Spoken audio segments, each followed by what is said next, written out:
Question number 13, show the accounting equation on the basis of following transaction, और इसमें 11 transaction दिए हुए हैं। चलिए करते हैं, सबसे पहले फॉर्मेट बना लेते हैं।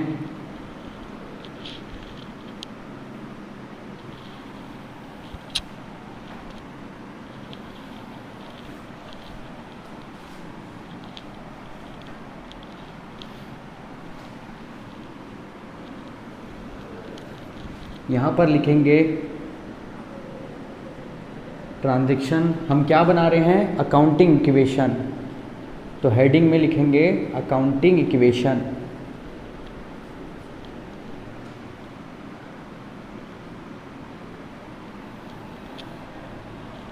यहाँ पर लिखाएगा assets is equal to capital plus liabilities. यहाँ पर नीचे सारे एसेट्स लिखेंगे, जो एसेट्स बिजनेस में आएगा, और यहाँ पर कैपिटल लिखाएगा, और यहाँ पर सारे लायबिलिटीज़ लिखेंगे, जो लायबिलिटीज़ आते जाएंगे। तो पहले ट्रांजेक्शन से स्टार्ट करते हैं। पहला ट्रांजेक्शन दिया है, Udit started business with cash 5 lakh and goods 1 lakh rupees. मतलब उदित बिजनेस स्टार्ट कर रहा है और 5 लाख रुपीज़ कैश ला रहा है और 1 लाख रुपीज़ गुड्स के रूप में ला रहा है, मतलब स्टॉक ला रहा है। तो हम लिखेंगे started business with cash and stock, या फिर आप गुड्स भी लिख सकते हैं। यहाँ पर एसेट्स के रूप में क्या आया, तो कैश आया, कैश प्लस स्टॉक, और यही क्या हो जाएगा, यही कैपिटल हो जाएगा, यही कैपिटल हो जाएगा। तो कैश कितना है, 5 लाख रुपीज़, 1 2 3 4 5 लाख, और स्टॉक है 1 2 3 4 5 1 lakh, is equal to capital कितना हो जाएगा, 6 लाख, 1 2 3 4 5 6 लाख रुपीज़ कैपिटल हो गया। ठीक है, उसके बाद इसको लाइन खींच के इसको क्लोज कर देंगे। सेकेंड ट्रांजेक्शन लिखेंगे। सेकेंड ट्रांजेक्शन है परचेज बिल्डिंग फॉर कैश। देखिए, बिजनेस करने के लिए बिल्डिंग का होना जरूरी है। तो ये जो उदित जो बिजनेस स्टार्ट किया, कैश और गुड्स तो लेकर आया था, साथ में ही उसी कैश से वो क्या कर रहा है, बिल्डिंग परचेज कर रहा है। कितने लाख रुपए का, 2 लाख रुपए का, और बिल्डिंग क्या है, एसेट्स है। तो एक नया बिल्डिंग आ जाएगा यहाँ पर एसेट्स के रूप में, तो यहाँ लिखेंगे बिल्डिंग। अब यहाँ लिखेंगे परचेज बिल्डिंग।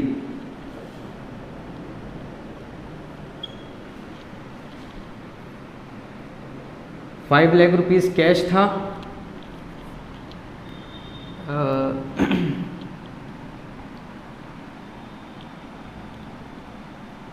हाँ एज इट इज इसको पहले लिख देते हैं।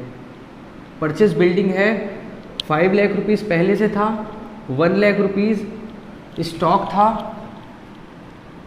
1 लाख रुपीज़ स्टॉक था, और कैपिटल था 6 लाख रुपीज़। देखिए यहाँ पर क्या होगा, 5 लाख रुपीज़ कैश था, जो कि 2 लाख रुपए कम हो जाएगा, तो माइनस करेंगे 2 लाख रुपीज़, और यहाँ पर बिल्डिंग एक नया एसेट आ जाएगा बिजनेस में, ये प्लस हो जाएगा, ये ऐड हो जाएगा। तो जो न्यू इक्वेशन बनेगा, इसको लाइन खींच देंगे और यहाँ पर लिखेंगे न्यू इक्वेशन। न्यू इक्वेशन आ जाएगा, 5 लाख में माइनस हो गया 2 लाख रुपीज़, जो कि बिल्डिंग परचेज किए थे, तो ये आ जाएगा 3 लाख रुपीज़। स्टॉक 1 लाख का 1 लाख रुपीज़ ही रहेगा, और बिल्डिंग आ जाएगा 2 लाख रुपीज़ का, ये 6 लाख। इसके बाद थर्ड ट्रांजेक्शन है purchase goods from Himani. 50,000 rupees का गुड्स परचेज किया गया है हिमानी से, और हिमानी नाम दिया है, मतलब कि इसको उधारी में खरीदा गया है, क्रेडिट में खरीदा गया है। तो इससे क्या होगा, हमारा स्टॉक बढ़ेगा, पहला चीज़, और दूसरा हमारा ये लाइबिलिटी साइड में क्रेडिटर में आ जाएगा 50,000 रुपीज़। तो यहाँ पर हम थर्ड एंट्री को लिखेंगे purchase goods from Himani on credit में परचेस करेंगे तो स्टॉक तो बढ़ेगा ही, कैश में करते तो भी बढ़ता। स्टॉक होता है ना, आप उधारी में खरीदो या कैश में खरीदो, वो तो बढ़ना ही है।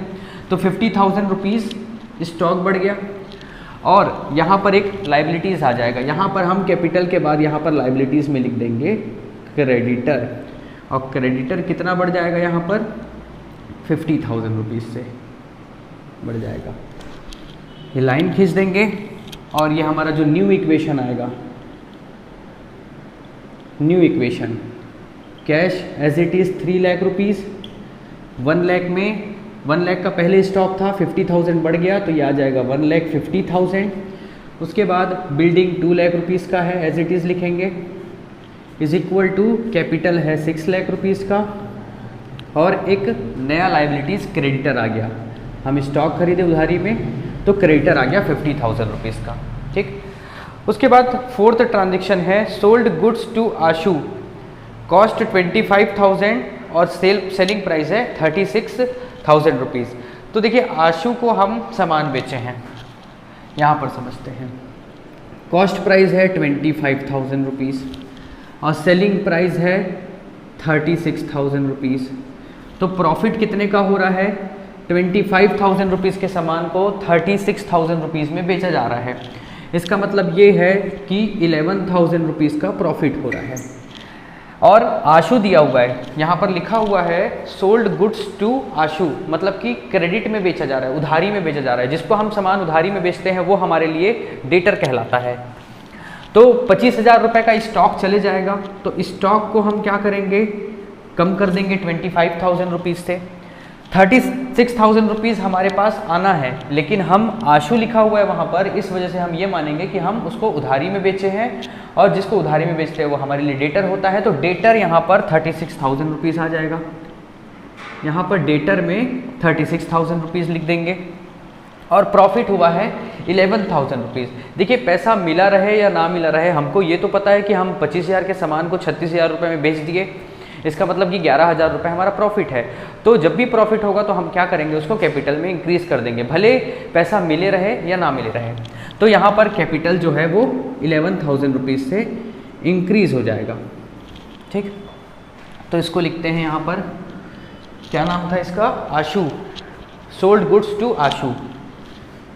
नरेशन में लिखेंगे सोल्ड, ट्रांजैक्शन में sold goods to Ashu, Ashu को सामान बेचे। देखिए कैश तो आएगा ही नहीं क्योंकि ये उधारी में है, इसलिए यहाँ पर एज इट इज़ वही रहेगा। उसके बाद आप देखेंगे कॉस्ट 25,000 रुपीज़ का स्टॉक चले गया। स्टॉक हमारे पास 1,50,000 का था, जिसमें हम लेस कर देंगे 25,000 का स्टॉक।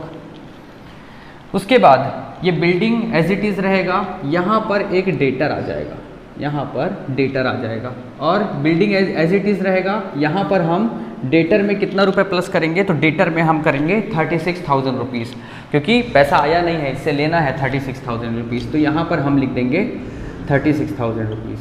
ठीक है, उसके बाद कैपिटल इंक्रीज़ हो जाएगा। कैपिटल कितने से इंक्रीज़ होगा, तो ये हो जाएगा 11,000 रुपीज़ से इंक्रीज़ हो जाएगा।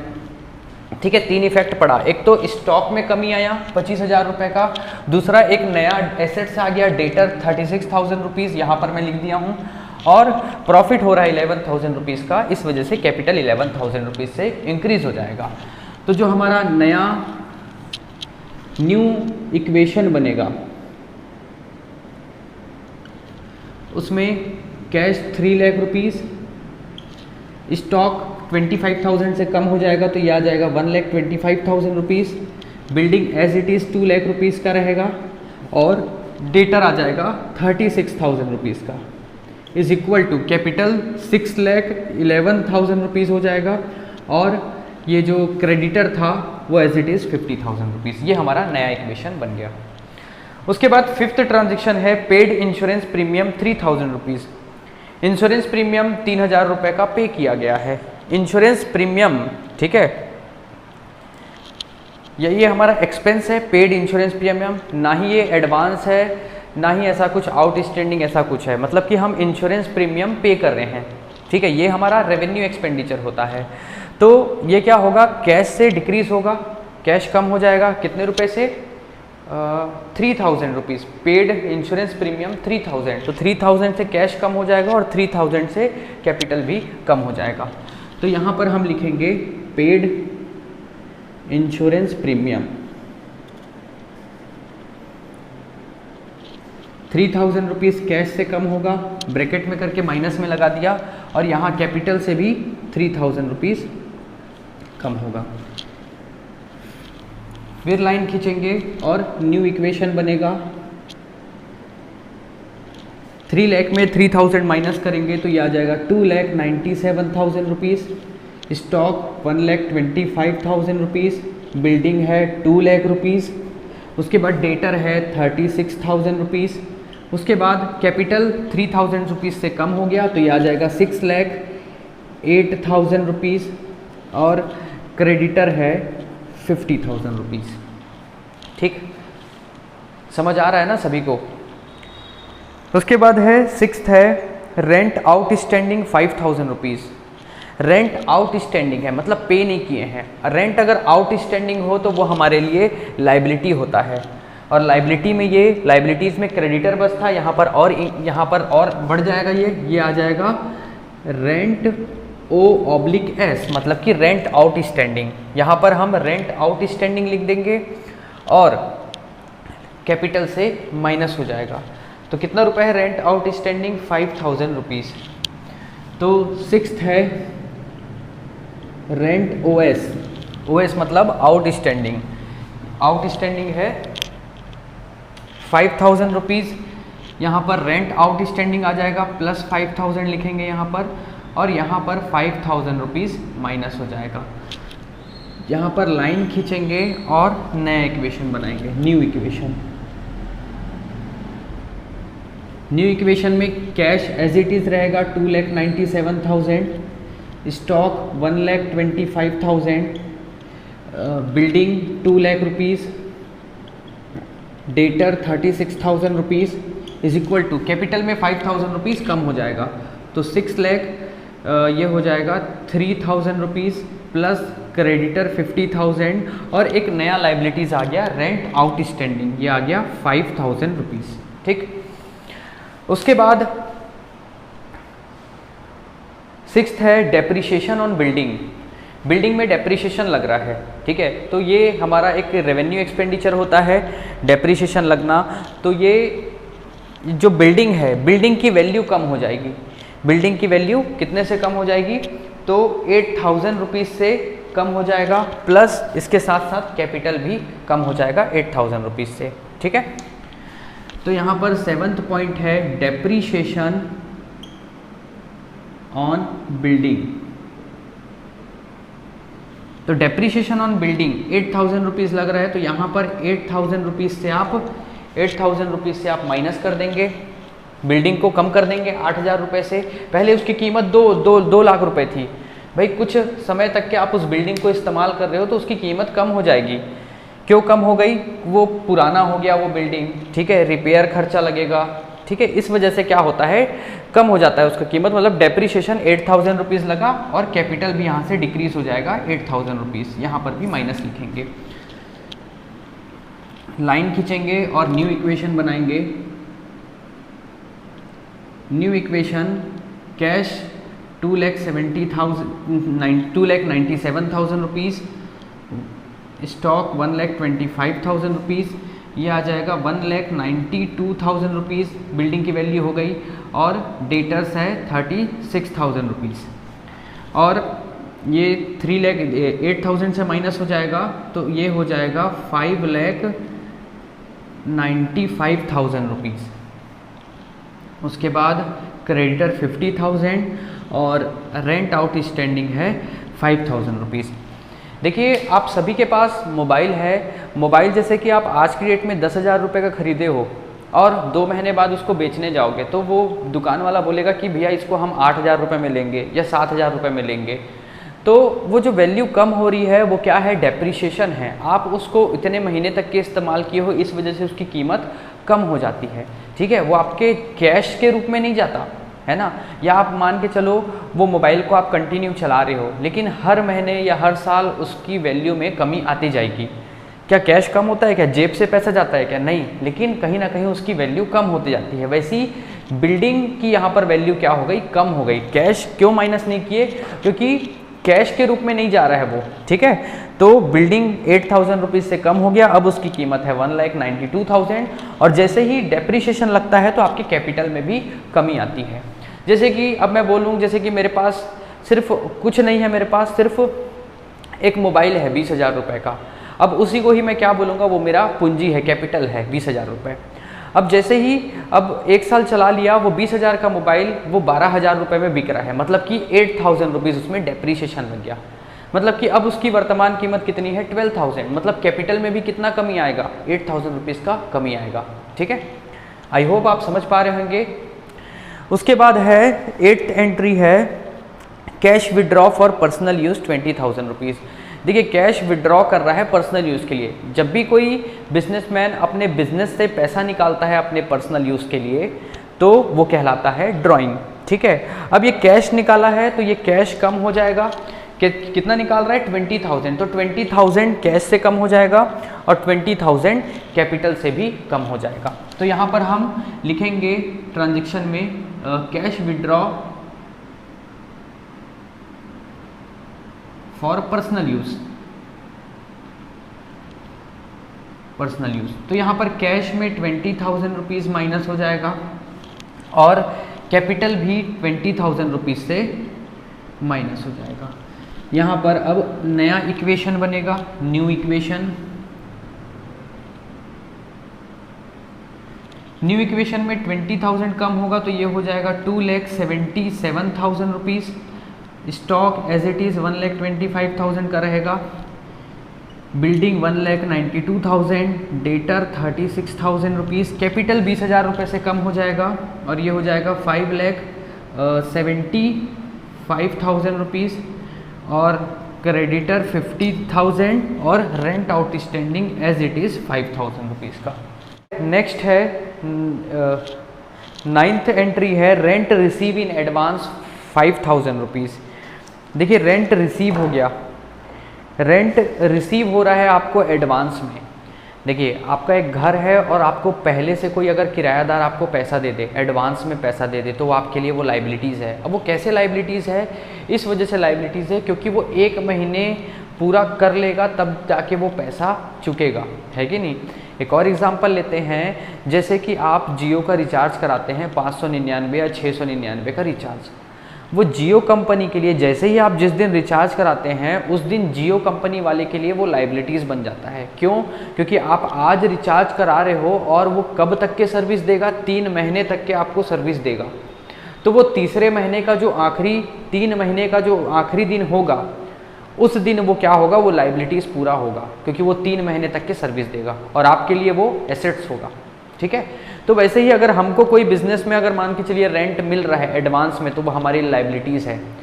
अगले महीने का किराया अभी हमको दे दिया तो हम क्या करेंगे, उसको लाइबिलिटीज़ में लिखेंगे। कैश तो आएगा ही, कैश बढ़ेगा प्लस यहाँ पर लाइबिलिटीज़ हमारा बढ़ जाएगा। वो कब क्लियर होगा, तो वो जैसे ही 1 महीना पूरा हो जाएगा तब वो क्लियर हो जाएगा, ठीक है।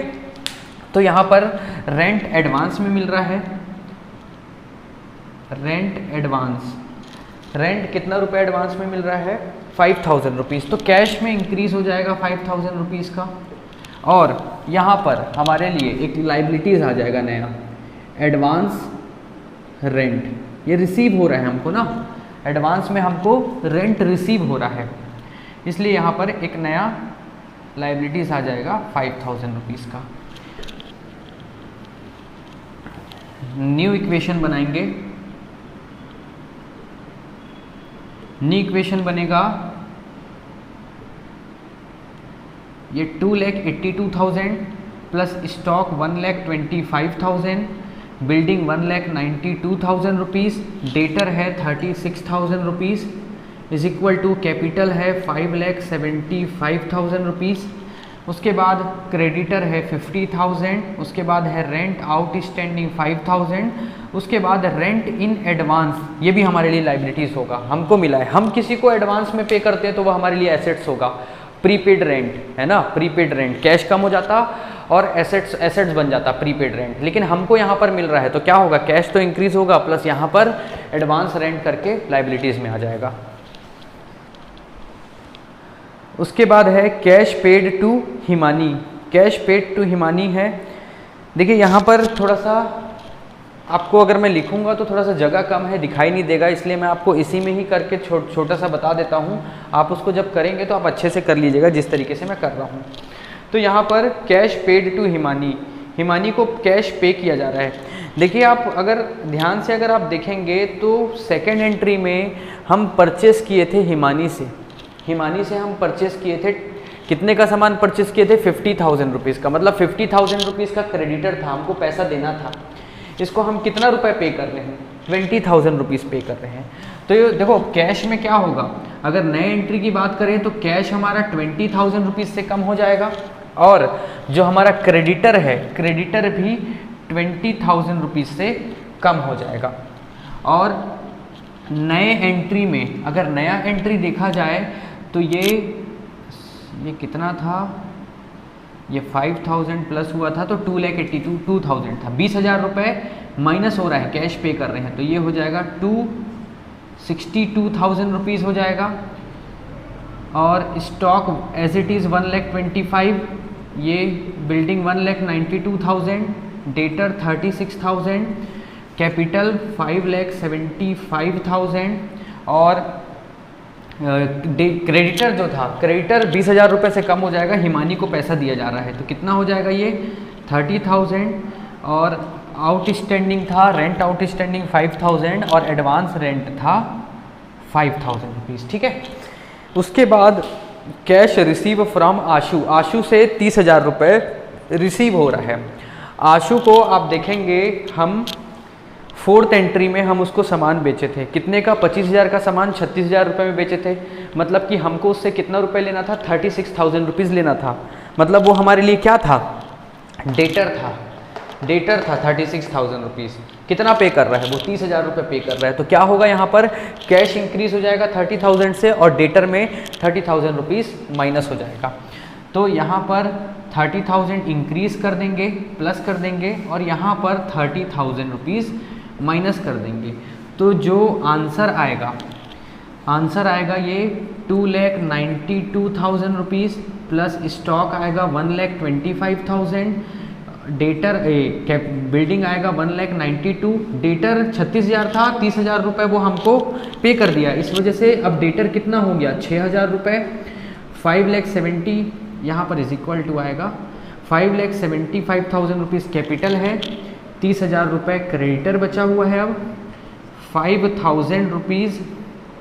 5,000 रुपीज़ हमारा ये था रेंट आउटस्टैंडिंग, और एडवांस रेंट है 5,000 रुपीज़, ठीक है। तो इस तरीके से ये क्वेश्चन बनेगा। लास्ट में चेक करते हैं हम लोग आंसर को, तो 2,92,000, 1,25,000, 1,92,000, ठीक है, क्लियर है।